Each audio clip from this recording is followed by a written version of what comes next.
Hi friends, ఈరోజు carrot fry ఎలా చేసుకుందామో చూద్దాము. పిల్లలైనా పెద్దోళ్ళైనా ఎంతో ఇష్టంగా తినే విధంగా చేద్దాం. అండ్ ఇదో క్లీన్గా కడుక్కొని వాష్ చేసుకొని బాగా క్లీన్గా చేసి పెట్టుకునేసి తురుముతున్నాను. ఇలా చేస్తే చిన్నపిల్లలు కూడా చాలా ఇష్టంగా తింటారు. ఒకసారి ట్రై చేయండి, చాలా చాలా టేస్ట్గా ఉంటుంది. ఇలా బాగా క్యారెట్ పీసులు అన్నీ తురుముకొని చేసుకున్నామంటే బాగా టేస్ట్ ఉంటుంది. ఇలా బాగా తురిమేవాలి.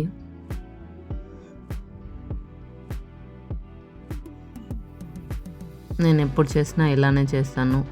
మా ఇంట్లో వాళ్ళు చాలా ఇష్టంగా తింటారు. అన్నంలో కూడా కలుపుకొని తినచ్చు.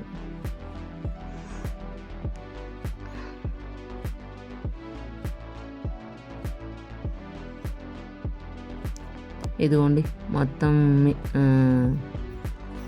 తురిమేసాను.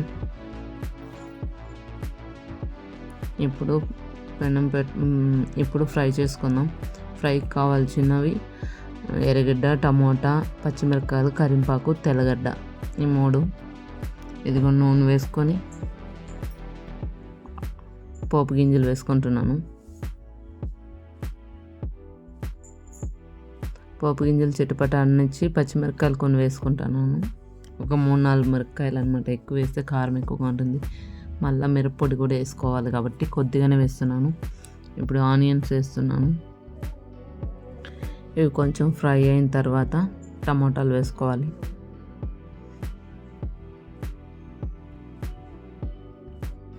బాగా ఫ్రై అవ్వాలి. ఫ్రై అవనిచ్చి టమాటా వేసుకోవాలి.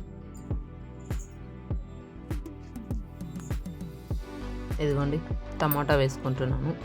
టమాటా బాగా వేగాలి. కరింపాకు కూడా వేసుకుంటున్నాను.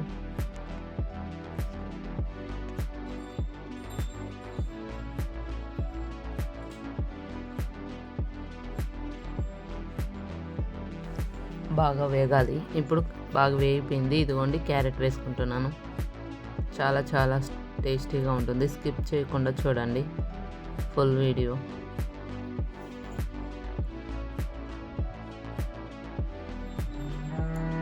ఇప్పుడు జస్ట్ ఒక 5 మినిట్స్ 10 మినిట్స్ బాగా వాడ్చుకోవాలన్నమాట. అప్పుడు టేస్ట్ వస్తుంది.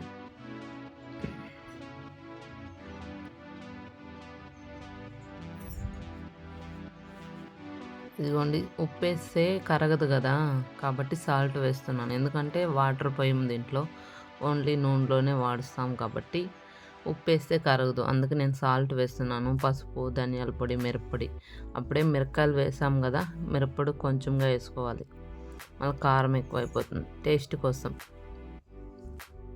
బాగా ఫ్రై చేసుకోవాలన్నమాట.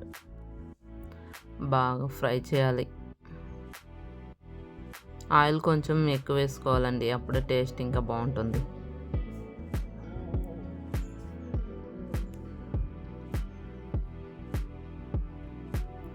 చూడండి, చూసేకి కూడా చాలా కలర్ఫుల్గా ఉంది కదా.